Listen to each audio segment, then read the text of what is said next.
And welcome back to Coaching with the Bible. This is episode 85. That's right, episode 85, season 2, episode 31. Our reading this week, the portion of Kedoshim. Our topic this week, giving the benefit of the doubt. One technical note before we dive into the topic itself. At a quirk of the Jewish calendar at the moment, the community in Israel is reading a different portion, is a portion ahead of the community outside of Israel, and that's going to continue for the next couple of months. The podcast is rooted in the weekly portion, for the most part, other than when holidays come about. So a decision had to be made as to which portion I would focus in on. The one being read here at home, or the one being read in the rest of the world. So I decided that since it is based in my weekly studies, that it would be housed and focused on the portion that's being read here, albeit knowing that for a large percentage of the audience, that's not what they're reading in their communities and their synagogues this week. The archives are available. Last week's episode and the prior week's episodes will be available, of course. But I do think the meaning and the lessons and the ideas that we're trying to elicit are valuable whenever they're being listened to and taught and learned and focused in on and thought about. For those of you outside the Jewish community who listen on a weekly basis, first note that I appreciate you to no end. And your insights and your fandom, for lack of a better term, your appreciation of the podcast and bringing the Bible to this kind of a light and focus. So that note about what's being read and when may not be material or valuable to you, but I did want to put it out there. So giving the benefit of the doubt is a super interesting topic. Years ago when I taught the book of Leviticus in Jewish high schools in New York, so we could spend weeks on just this concept of giving the benefit of the doubt. It's rooted in chapter 19, verse 15 in the book of Leviticus. And in that verse, the Bible is telling us that courts have to work like courts. No surprise there. You can't make an abomination out of the justice system. And you can't violate truth in the justice system. And you can't really allow for the space that when you're actually adjudicating the law or the result of a certain circumstance, situation, event, or behavior, you can't lean towards someone simply because they're wealthy or they're poor or they're well-known or they're not well-known. The court has to operate. Civic society has to operate. And it has to be real, and it has to be trusted by society, and it has to be true. Truth is important. And at the end of that verse, the Bible tells us also that we have to judge our people with what's called in Hebrew tzedek. That term is typically speaking translated to mean favorably, with righteousness. The famous commentary Rashi comments on the spot that yes, the whole verse is about court. It is about society in the manner in which it operates in civic courts and societal situations like that, criminal courts, because that's the way it allows for society to actually operate. It builds the trust into the situation. But then he comments and says that last section is also the source for the idea that we have to judge others favorably, that we have to give people what we call in English the benefit of the doubt. Sort of like an amazing term, the benefit of the doubt. I'm going to give you a benefit. The benefit is that I'm going to doubt whether your intentions in this situation were in fact negative. And we do it sometimes. And we don't do it sometimes also. we lean towards it and we tend towards giving people the benefit of the doubt when we are ourselves judged unfavorably first, undeservedly so. And we cherish and desire and wish that people would look at our intent and think, I'm a good person, I do good things, and therefore you should judge me more positively. And so you think, you know what, I should judge other people more positively too. In a lot of situations, though, we don't. In a lot of situations, we have what's called by psychologists a hostile attributional style, which is that we tend to assign malicious intent to other people's actions. There are some people who really live in that space, and some people who have what I will call an ambiguous attributional style. So sometimes it's malicious and sometimes it's not. And there are a few people among us who are what we would call the benign attributional style, that they're always giving people the benefit of the doubt. They're always judging people favorably. So truth be told, this is something that I'm working on myself. I try to give people the benefit of the doubt. I try to judge people favorably. I can't always. And so with coaching with the Bible, I want to get, I always like to be very real with it and try to give, legit examples from the world around us. So this is a person that I know who I struggle mightily to at any point ever give them the benefit of the doubt in the manner in which they behave. I'm being honest with you. I'm not proud of it, but it's there. And even in moments when I should give that person the benefit, I don't. So in that person, with respect to that person, I'm hostile. I'd love to minimally just move to being ambiguous about that person and sometimes give them, to moving to benign where it's always favorable, maybe in the future. But the truth is that giving a person the benefit of the doubt has material benefit to our lives. It improves our lives. We are science-proven, driven, however term you want to use, because my mind is failing me for the moment at the term I want to say right there. The data tells us, I think that's the right way to say that people who do tend to give the benefit of the doubt are happier. I think it's pretty obvious they're carrying a lot less negativity around with them. The way in which they think, how their mind operates is better. And so there's a positive benefit to our own lives in judging people favorably in that one way and in another way. We judge people more favorably, so that shows our level of trust in other people, that we're attributing to them positive intent in their actions. So that trust breeds trust. It's good for our teams at work, the people around us in our neighborhoods. I'm going to assume about you that you had positive intent, that you were not ill-intended in what you did or what you said, even though it seems to be the other way. I'm not going to attribute negative blame here, necessarily. And we live better. That's not to say that we're trying to trick ourselves or pull the wool over our own eyes or anything like that or be naive. I don't think that's it at all. I think there are situations when we can judge people negatively. Certainly when we witness something, a certain person tells us about what it is that they're doing, or if they have a reputation of being a horrible, terrible person, that perhaps in those situations, maybe we can judge a person negatively. But for the most part, what it seems that the verse is telling us and what we should think about is that there is a truth in court and there's a truth outside of court. And the truth in court has to be a specific, well-defined manner. And truth outside of court is expandable. We can think about circumstances, situations, people in different ways, and giving people and judging people in a certain manner more favorably is within the boundaries of truth. Why? Because in many cases we don't know otherwise.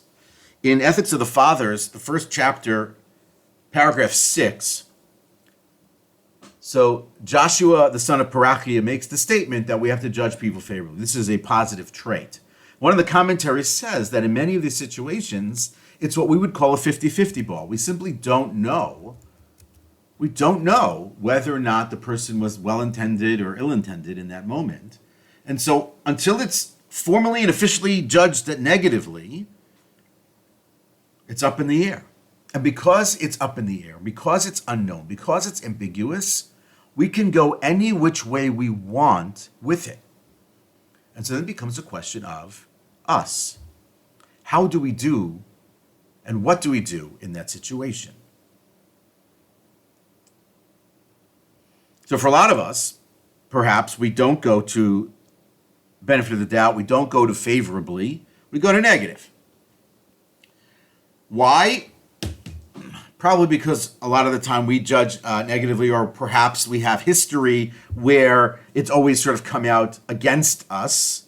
And so precedent has been set and the manner in which we operate has been set. Or society is very judgmental and quite cynical. And so instead of judging people or giving people the benefit of the doubt or innocent until proven guilty, we know that in the public domain, outside of court, the opposite for many people is true. They're guilty before proven innocent. We ascribe blame before we attribute any sense that it wasn't their fault. That's what we do. And so coaching with the Bible here, what the Bible seems to be intimating and teaching us is that we have the space in the room to be more favorable. And here I'm going to include an additional term, I think, which is the next level of this, even being charitable with people in this space. One of the articles that I read sort of differentiated between sort of three categories: the cynic, the one who gives the benefit of the doubt, and the person who's charitable. The cynic is the person who I described at the beginning, which is a little bit of me in a lot of situations, the person who has this sort of antagonistic, hostile style to them about it, which is that I'm always going to attribute negative and bad intentions to the person. The person who's giving the benefit of the doubt sits in the middle of that. I'm not going to judge them negatively. I'm going to give the benefit of the doubt. I'm going to reserve judgment on this situation. Reserving judgment is like I'm just sort of waiting until the car crashes to deciding whether or not it actually crashed, right? And so reserving judgment is sort of you're holding back from making the negative judgment most of the time. You're maybe leaning that way. This is how I understand it. You can disagree with me. I'm okay with that. And then there's this third category of being charitable. Charitable, I think, is an active mode. You're choosing to give the person positive attribution in those situations. I'm going to assume that the person acted with their best intent in mind, and me in their best intent in mind, and not negatively. I'm being kind. Kindness is hard, and doing this is hard. And being charitable in those moments is difficult. But the result of it, I think, is grand. When we are trying to be charitable, then we ascribe less blame. We are way more open-minded because we're seeking out in an active mode something better than the negative and horrible, malintended person. There's a level of curiosity that comes with it. Some of the work that I do with people privately, one-on-one coaching, is getting them in these spaces to be more curious about what's going on around the other people in their lives, and not simply just labeling it or assessing it one way, but being sort of open-minded with curiosity and questioning around what it is that's happening. More than just reserving judgment, having no judgment, not judging at all, noticing things but not judging them, it allows us to be less inclined to categorize and label. When we're in that space of charitable, I think we empathize more. One of the articles that I read said this very clearly, that when we're being charitable, when we're seeking out a more positive approach to the situation, then we can empathize better. Whether that's because the other way has happened to us too many times and people judge us negatively, and so we want to change that around, or whatever the case may be, we empathize better when we're trying to be charitable. When we're trying to do good, we're trying to be good, we're trying to impose good into the situation, then we can empathize at a higher level. We're also more willing to help people when we're trying to be charitable. And how charitable we want to be, that depends. Some people in some situations, I remember this from many, many years ago when I was teaching, that there was a person I taught with who I thought was a very difficult person. And they weren't particularly kind to me. And at the time I was working on this. This is something I was working on because I was teaching it at the same time, so I had to work on it. And the only level I could get to is I simply just felt bad for them. I really was sad for this person in their lives, that this is the way they treated people. This is how they talked to people. This is how they interacted with people on a regular basis. And that sort of took the air out of the negativity. It was sadness for this person.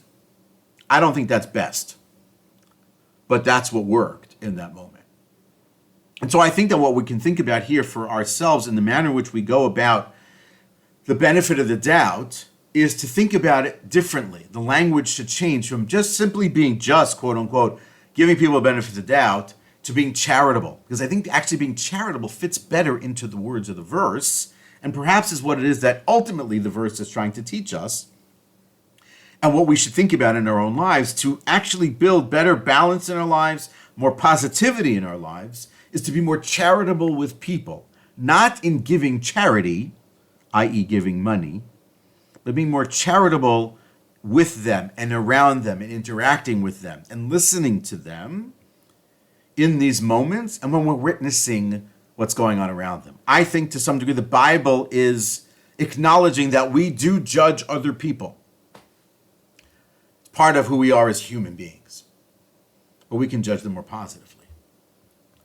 We can put a more positive spin on the situations that allow us to build a trust, that allow us to build in positivity, that allow us to be more empathetic, allow us to be more open-minded, and to allow us to be more helpful ultimately with the people around us. This is where I'm trying to think about this person who I mentioned earlier that I know in my life.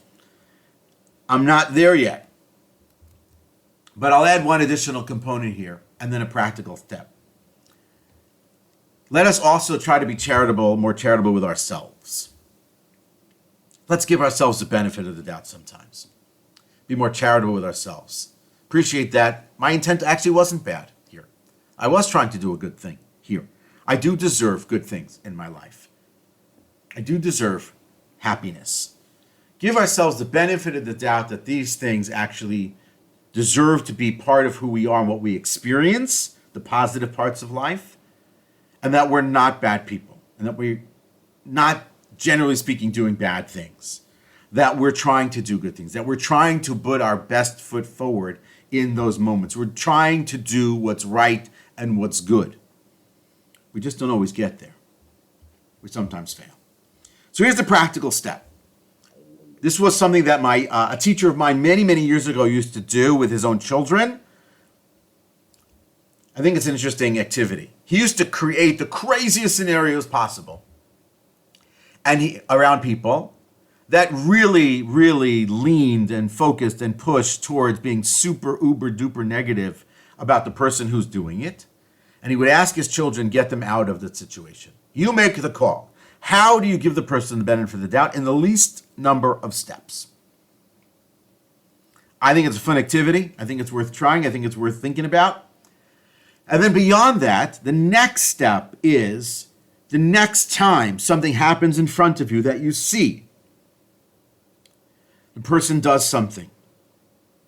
It's a person you know even better, because I think this makes it even harder. How are you going to be more charitable in that moment with that person?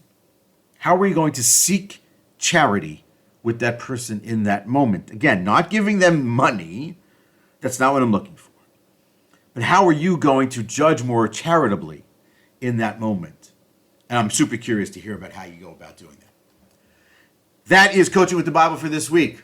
Look forward to seeing you next week. Have a great one.